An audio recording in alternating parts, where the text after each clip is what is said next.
الصلاة والسلام عليك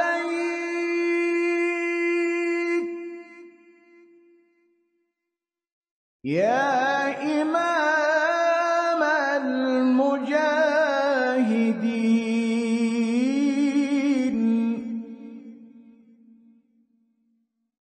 يا رسول الله. Saudara-saudara, seperti yang kita tahu, nampaknya tidak elok kalau akhir-akhir ini kita tidak turut membincangkan apa yang terjadi di hadapan kita semua, yakni peperangan yang terjadi bertahun-tahun lamanya dari generasi ke generasi yang sampai hari ini belum juga kunjung ada tanda-tanda berhenti, dan hak kaum muslimin yang seharusnya sudah dimiliki seperti kita memiliki hak itu pun sama. Mereka masih harus tetap berjuang. Entah sampai kapan Allah uji mereka. Yang jelas, kewajiban kita sebagai kaum muslimin, paling tidak kepedulian kita tunjukkan untuk lebih memahami, mendalami terkait apa yang tengah terjadi di sana. Mengapa? Karena Baitul Maqdis adalah kiblat pertama kaum muslimin. Saya tidak ingin membicarakan soal peperangannya karena sudah banyak yang membahas, tapi saya hanya ingin memunculkan satu peristilahan dalam istilah usuluddin, dalam istilah akidah. Orang yang berkiblat kepada kiblat yang ditentukan oleh Islam, maka selama dia meyakini dengan pasti bahwa itu adalah kiblatnya, maka orang ini disebut ahlul kiblat. Kita meyakini Baitul Maqdis adalah kiblat pertama kaum muslimin. Pada Baitul Maqdis di situ ada Masjid Al-Aqsa. Demikian pula kita meyakini bahwa Ka'bah Musyarrafah ada di tengah-tengah Masjidil Haram. Masjidil Haram ada di tengah-tengah kota Makkah. Meyakini Ka'bah Musyarrafah sebagai kiblat kaum muslimin berarti kita ini termasuk ahlul kiblat. Oleh karena itu, kalimat ahlul kiblat ini kalimat yang diharapkan bisa menyatukan lahir batinnya orang-orang yang mengaku dirinya masih berkiblat. Karena tidak ada kiblat yang lain kecuali Baitul Maqdis dan Masjidil Haram yang di dalamnya ada Ka'bah Musyarrafah. Ikhwani fiddin azakumullah. Di sini ada riwayat yang diberitakan oleh Imam Al-Bukhari dari Anas radhiyallahu anhu. Man shalla sholatana wastaqbala qiblatana wa akala dhabihatana fadzalikal muslim alladzi lahu dhimmatullah wa dhimmatu rasulih. Siapa yang menegakkan sholat sebagaimana sholatnya kita, menghadap ke kiblat sebagaimana menghadapnya kita sholat ke kiblat, memakan hewan sembelihan sebagaimana kita makan sembelihan hewan kita, maka dia seorang muslim yang baginya jaminan Allah dan jaminan Rasulullah Sallallahu Alaihi Wasallam. Artinya apa? Sudah menjadi jaminan dalam Islam, hanya meyakini bahwa Ka'bah Musyarrafah adalah kiblat kaum muslimin, maka kita sudah termasuk ahlul kiblat. Namun, kiblat memiliki cerita panjang. Jauh sebelum Rasulullah dan kaum muslimin berkiblat kemana? Ke Ka'bah. Abu Hurairah radhiyallahu an menyatakan tidak kurang dari 16 bulan. Rasulullah dan para sahabat pertama kali menghadapkan mukanya berkiblat kemana? Ke Baitul Maqdis. Jadi 16 bulan lamanya Rasulullah dan para sahabat berkiblat ke Baitul Maqdis. Maka satu peristiwa yang pernah dialami oleh Nabi Sallallahu Alaihi Wasallam ketika beliau sholat asar di tahun kedua dari hijrah. Beliau sholat di salah satu perkampungan namanya perkampungan Bani Salamah. Di situ para sahabat sudah membangun masjid namanya Masjid Bani Salamah. Rasul sholat asar di situ. Ketika sholat asar, tepatnya bulan Rajab tahun kedua hijrah ini, Rasulullah masih berkiblat kemana? Ke Masjidil Aqsa, ke Baitul Maqdis. Lalu turun ayat, fawalli wajhaka satrul Masjidil Haram. Wahai Muhammad, hadapkan mukamu ke Masjidil Haram.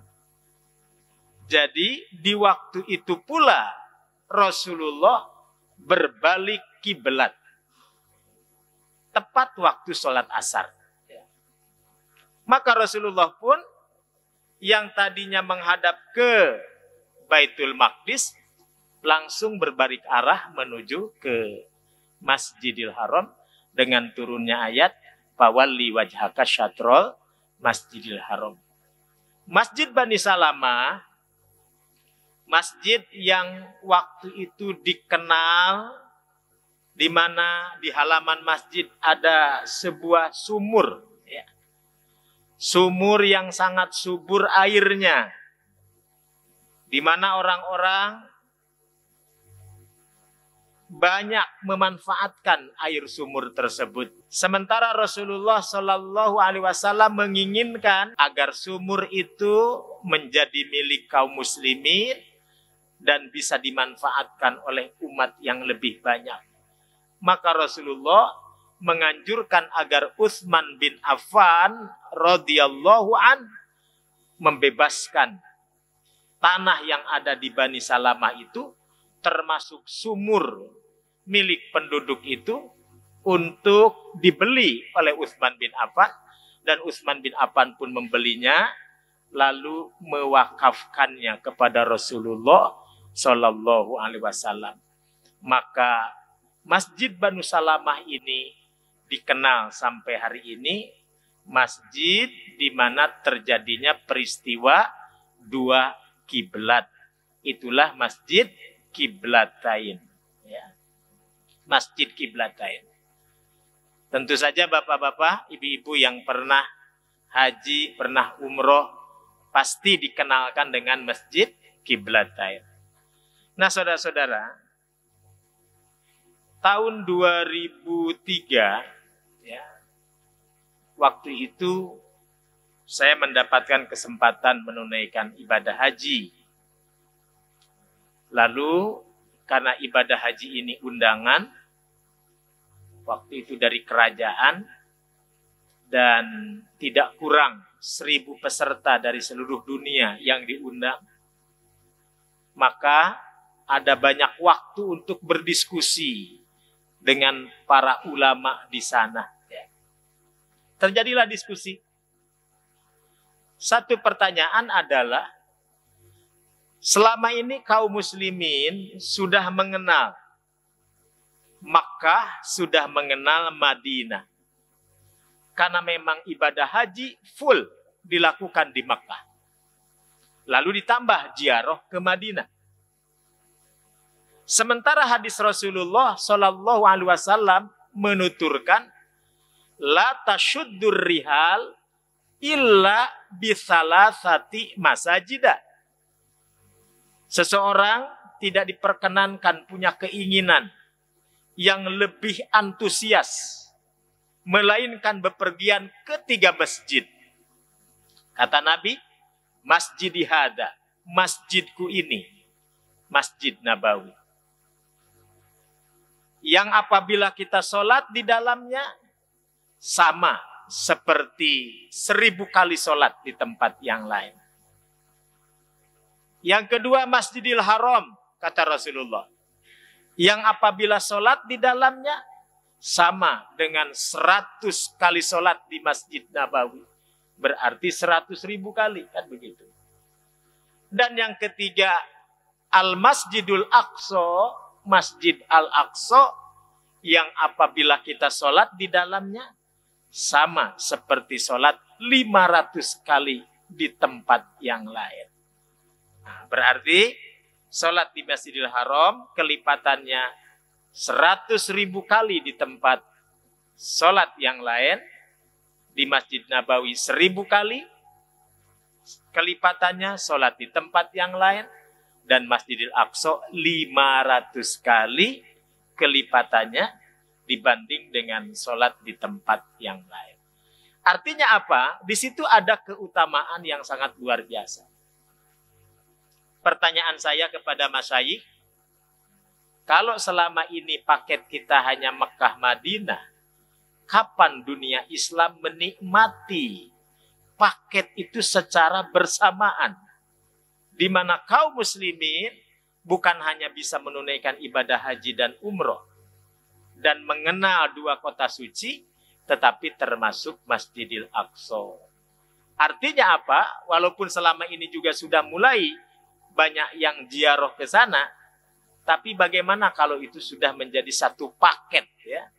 Maka beliau menjawab, idat tafaqatil ummah ala kalimatin wahidin.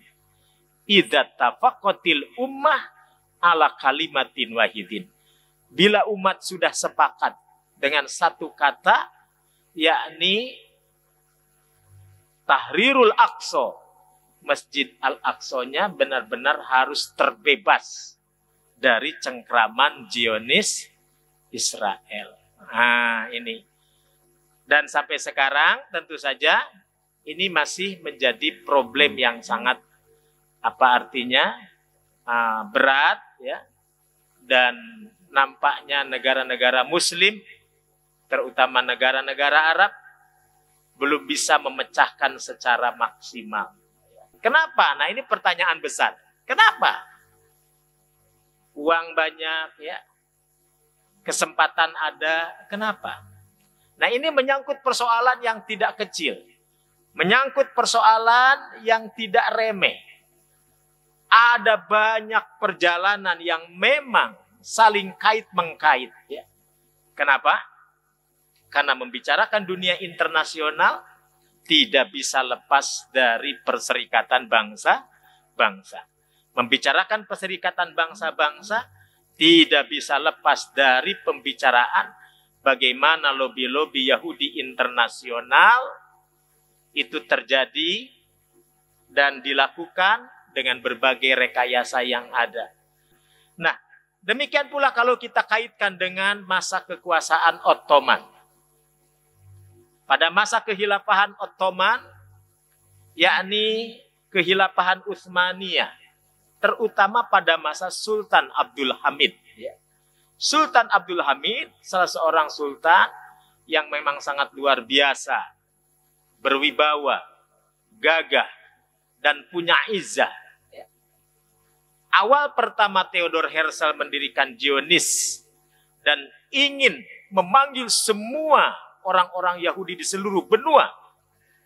Ada yang disebut dengan diaspora, pulang kampung. Ya. Nah ini, diaspora bangsa Yahudi, pulang kampungnya bangsa Yahudi yang ada di seluruh dunia. Dipanggil oleh Theodor Herzl untuk kembali ke kampung halaman dalam versi mereka. Kembali ke kampung halaman dalam versi mereka. Maka mereka meyakini bumi yang mereka pijak hari ini adalah bumi perjanjian Tuhan. Jadi kalimat bumi perjanjian Tuhan menjadi alasan bagi Zionis untuk tetap mempertahankan apa yang mereka selama ini miliki, yakni tanah Israel, yang sebenarnya hakikatnya itu adalah tanah Palestina yang direbut dari bangsa Palestina.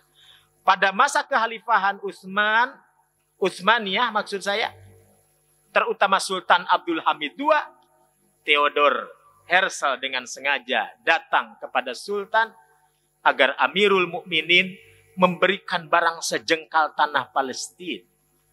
Dan Sultan Abdul Hamid II dengan tegas menyatakan haram hukumnya bagi kamu walaupun hanya sekedar menjual sejengkal tanah dari tanah yang telah diamanahkan Allah Rabbuna Tabaraka wa Ta'ala untuk kaum muslimin. Ada apa sebenarnya dengan Palestina? Ada apa sebenarnya di balik kesucian Baitul Maqdis? Mengapa? Syekh Shaleh Munajjid mengarang satu kitab judulnya Tuba Lisyam. Ya. Syekh Shaleh Al-Munajjid. Beliau menulis kitab Tuba Lisyam. Berbahagialah mereka penduduk Ahlus Syam. Mana yang dimaksud dengan negeri Syam? Negeri Syam adalah suatu negeri di mana Rasulullah Shallallahu Alaihi Wasallam sebelum diangkat jadi nabi, jadi rasul, beliau singgah di negeri Syam. Tapi pertanyaannya, yang mana negeri Syam itu? Nah ini, Syekh Shaleh Munajjid dalam kitabnya itu menjelaskan, kalau kita bicara negeri Syam, itu dulu negeri Syam itu hanya satu kegubernuran. Jadi provinsi ya, gubernur Syam. Siapa gubernurnya? Muawiyah bin Abi Sufyan. Nah, dulu negeri Syam itu hanya sebuah kegubernuran yang dipimpin oleh Muawiyah bin Abi Sufyan. Tapi kalau dalam peta hari ini, negeri Syam itu meliputi 4 negara. Jadi, dulu kegubernuran, sekarang 4 negara. Negeri Syam itu. Pertama, Palestina itu sendiri. Yang kedua, Yordania. Yang ketiga, Lubnan, Libanon.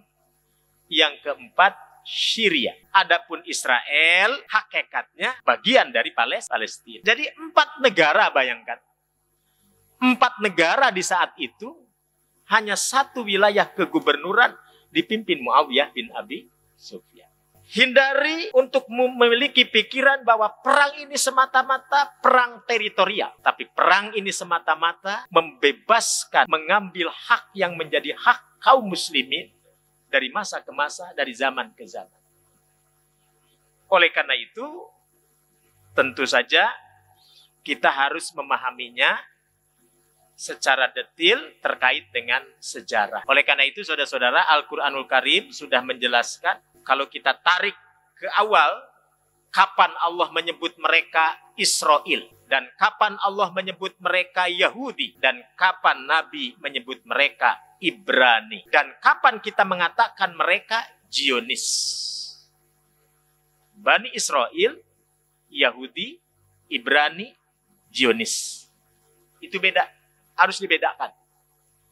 Beda dalam artian menempatkan kalimat itu yang tepat sesuai dengan unsur kesejarahannya.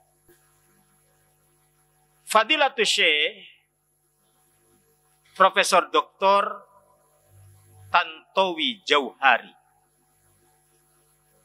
Grand Al-Azhar, sudah lama beliau menulis kitab Bani Israel. Judulnya kitab itu Bani Israel. Nah, beliau menjelaskan kapan tepatnya mereka disebut Bani Israel. Kapan tepatnya mereka disebut Yahudi. Mengapa Nabi menyebut dengan istilah Ibrani. Dan hari ini ada satu yang sering dilupakan. Kita tetap menyebut Israel, tapi tidak menggunakan kalimat Zionis.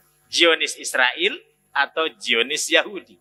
Zionisnya hilang. Padahal kalau disebut Israel, itu artinya kemuliaan. Bagi nama kebesaran dari seorang Nabi Allah. Siapa? Nabi Yakub. Ya. Yakub memiliki gelar Israel dalam bahasa Ibrani. Isra itu artinya kekasih. Il artinya Tuhan. Israel, kekasih Tuhan. Bani Israel adalah anak-anak yang dikasihani Tuhan. Karena memang mereka turunan daripada Nabiullah Yakub alaihissalam. Pertanyaannya, apakah Israel yang sekarang yang dimaksud? Yang dikasihani Tuhan? Nah ini. Tentu sejarah sudah berubah. Sejarah sudah berubah total. Namun kita harus mengakui ketekunan mereka untuk bisa memiliki sejengkal tanah Palestina benar-benar diupayakan sedemikian rupa dan mendapatkan dukungan kanan kiri, terutama negara-negara barat, negara-negara Eropa, termasuk Amerika. Di Rusia ada Yahudi, di Jerman ada Yahudi, di mana-mana ada Yahudi. Ya. Dipanggil balik untuk pulang kampung istilahnya, diaspora. Ya. Maka mereka pun mulai mengubah kitab suci para nabi. Membuat aturan-aturan mana yang menguntungkan diambil dari Taurat mereka ambil. Seperti soal tanah perjanjian Tuhan. Ya. Apa yang tidak menguntungkan bagi mereka tidak diambil. Nah ini. Lalu lengkaplah sudah Protokolat of Zion. Protokolat of Zion terdiri dari pointer-pointer ayat yang menguatkan bahwa negeri yang mereka tempati hari ini, bahkan secara keseluruhan Palestina, itu adalah Allah peruntukkan untuk mereka. Maka mereka kobarkan merebut Palestina dalam versi mereka, ini adalah perang suci. Gitu ya. Sama seperti bangsa Palestina mempertahankan tanahnya, ini adalah jihad yang memang tidak boleh padam, harus tetap dipertahankan. Karena kalau disebut negeri Syam, kata para ulama tafsir, karena di situ ada kemuliaan. Kemuliaan yang mana yang dimaksud? Kemuliaan Baitul Maqdis yang di dalamnya ada Masjidil Aqsa. Karena itulah negeri Syam dikenal satu Biladul Anbiya. Nah, satu, negeri Syam adalah Biladul Anbiya, negeri para nabi. Hampir seluruh para nabi singgah di negeri Syam. Yang kedua, julukan negeri Syam adalah Biladus Sahabah, negeri para sahabat Rasulullah Sallallahu Alaihi Wasallam. Kenapa disebut negeri para sahabat? Karena memang banyak para sahabat yang hijrah ke negeri Syam lalu meninggal di negeri Syam. Yang ketiga, Biladul Ulama wal Fudola. Negeri Syam adalah negeri para alim ulama, ahli tafsir, ahli fikih, ahli hadis. Banyak lahir dari negeri Syam. Wal Fudola. Dan orang-orang mulia. Dan Gaza termasuk dijuluki negeri Biladul Hufad. Negeri yang banyak melahirkan para hafidul Quran. Karena bagi mereka menjadi penghafal itu seolah-olah wajib. Nah, jadi wajib. Nah, ikhwan fillah azakumullah, terlepas dari semua itu, ya. Jadi Biladul Syam secara umum diberikan gelar di dalam kitab-kitab para ulama. Di samping Biladul Anbiya, Biladul Ulama wal Fudola, ya.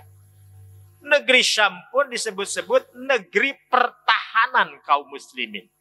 Biladur ribat. Bahkan ada riwayat yang menyebutkan negeri Syam adalah negeri tempat berkumpulnya kaum muslimin di akhir zaman. Biladul mahsyar. Oh. Artinya apa?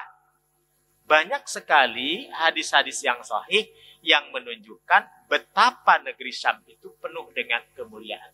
Oleh karena itu mempertahankannya merupakan kewajiban kaum muslimin. Liga Muslim Dunia atau Rabithah Al-Alam Al-Islami sejak awal sudah mengingatkan bahwa kemerdekaan bangsa Palestina, memerdekakan Baitul Maqdis, membebaskan Masjidil Aqsa bukan tugas orang Palestina semata. Ini sudah bertahun-tahun. Dalam Liga Muslim Dunia sudah dinyatakan bukan tugas orang Palestina semata, melainkan tugas kaum muslimin di seluruh dunia. Nah, saudara-saudara, karena apa? Karena definisi Israel dan Palestina sudah memiliki definisi dua negara yang berbeda dalam hukum internasional hari ini. Sementara sejarah awal menyebutkan justru Israel lah yang merampas apa yang menjadi hak bangsa Palestina. Sampai kapan ini akan terjadi? Wallahu a'lam bishawab. Qanata Rasulullah sallallahu alaihi wasallam syahron mutatabi'an.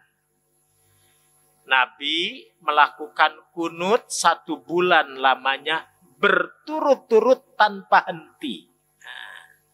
Nah ini yang belum merata ya, belum merata pada umat bahwa kunut bukan hanya di Jumat saja, kunut nazilah maksudnya.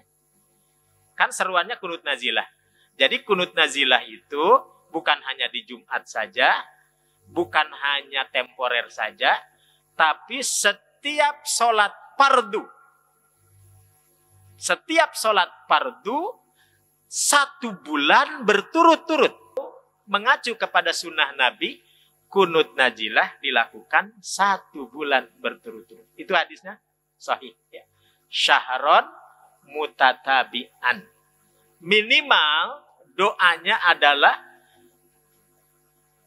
Allahumma anjil mustad'afina minal mu'minina fi Palestin wa fi kulli makan wasdud wat'ataka alal qaumid dolimin. Ini yang paling ringkas. Jadi ini bentuk kepedulian kita. Di samping kita menyumbangkan sesuatu dan memang hampir setiap ada kejadian kita melakukan hal itu. Nah, apa yang bisa kita lakukan? Ya tentu doa kaum muslimin untuk keselamatan mereka. Doa kaum muslimin untuk keselamatan mereka. Mari kita bimbingkan, mudah-mudahan Bapak keluar dari masjid langsung hafal ya. Bismillahirrahmanirrahim. Allahumma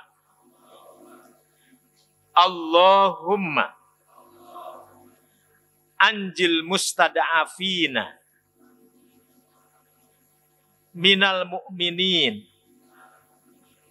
fi Palestin wa fi kulli makan wasdud wat'ataka alal qaumid dhalimin. Allahumma anjil mu'minin, Allahumma anjil mustada'afin minal mu'minina fi Palestin wa fi kulli makan wasdud wat'ataka alal qaumid dhalimin. Hafal Pak ya? Nah oleh karena itu mudah-mudahan Allah Rabbuna Tabaraka wa Ta'ala senantiasa menjaga kita semua sesama ahlul kiblat ya, sesama ahlul